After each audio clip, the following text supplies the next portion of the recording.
ফুটবলের দেশ বললেই প্রথম যে নামটি মাথায় আসে সেটি হলো ইতালি। রোমান সাম্রাজ্যের ইতিহাস, গ্ল্যাডিয়েটরের ঐতিহ্য আর বিশ্বকাপ জয় ফুটবল সব মিলিয়ে এই দেশ একেবারেই ফুটবল কেন্দ্রিক। কিন্তু ভাবুন তো, সেই দেশই এখন ক্রিকেট বিশ্বমঞ্চে নিজের জায়গা তৈরি করতে যাচ্ছে।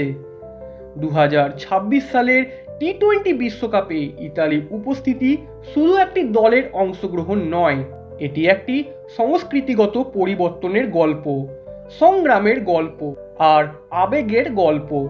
যে খেলাটি একসময় প্রবাসীদের পার্ক ভিত্তিক শখ ছিল, সেটি আজ আন্তর্জাতিক প্রতিযোগিতার দরজায় কড়া নাড়ছে।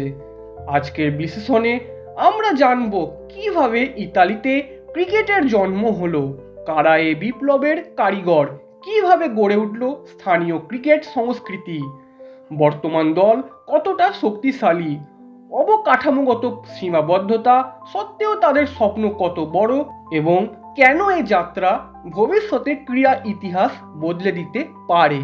ইতালিতে ক্রিকেটের আনুষ্ঠানিক যাত্রা শুরু হয় 1968 সালে এবং এই গল্পের কেন্দ্রবিন্দুতে ছিলেন এক তরুণ ছাত্র, ফ্রান্সিস আলফনসাস।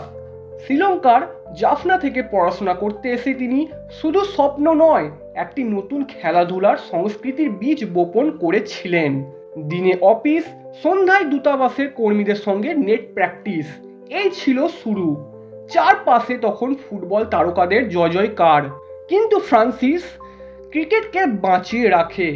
এটি ছিল নিছক খেলাধুলা নয়, এটি ছিল সংস্কৃতির বিরুদ্ধে এক নীরব সংগ্রাম, যেখানে প্রতিটি অনুশীলন মানে ছিল ভবিষ্যতের সম্ভাবনা তৈরি করা। পরবর্তী বড় মোড় আসে যখন গাম্বিনো নামের এক সংগঠক বুঝতে পারেন ক্রিকেটকে ইতালিয়ান সমাজে ঢোকাতে হলে স্থানীয় অংশগ্রহণ বাড়াতে হবে।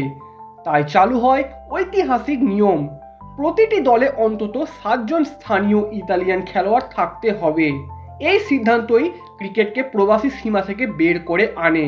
ফলাফল, কয়েক বছরের মধ্যে তৈরি হয় প্রায় 200 জন স্থানীয় ক্রিকেটার।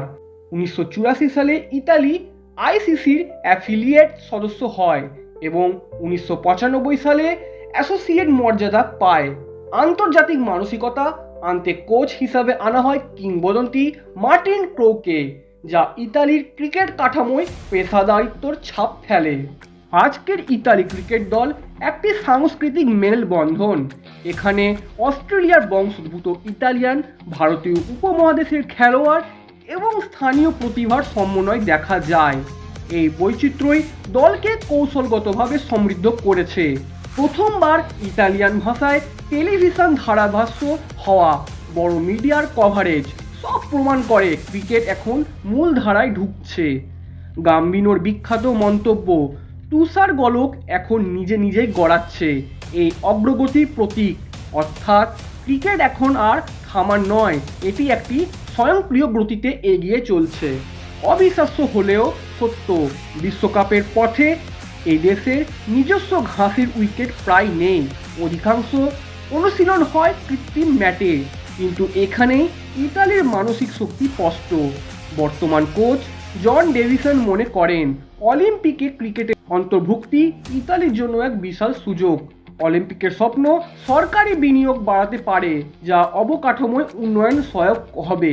সবশেষে ইতালির ক্রিকেট যাত্রা কেবল পরিসংখ্যান বা স্কোর লাইনের গল্প নয়, এটি সংস্কৃতির বিবর্তনের গল্প। ফুটবলের দেশে ক্রিকেট দাঁড়িয়ে গেছে আবেগ, পরিশ্রম ও ধৈর্যের ওপর।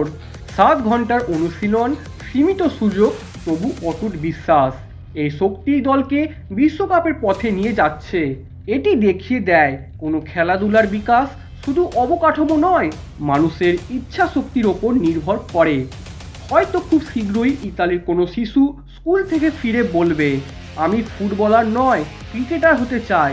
সেই দিনটি আর কল্পনা নয়, বাস্তবতার পথে হাঁটছে। 2026 বিশ্বকাপ হবে ইতালির ক্রিকেট স্বপ্নের প্রথম বড় পরীক্ষা। এই যাত্রা আমাদের শেখায় খেলাধুলা কেবল প্রতিযোগিতা নয়, এটি সংস্কৃতি বদলের শক্তির মাধ্যম। আর যদি ইতালি এই ধারাবাহিকতা বজায় রাখতে পারে, তাহলে ভবিষ্যতে ক্রিকেট মানচিত্রে এক নতুন শক্তির উত্থান আমরা প্রত্যক্ষ করব।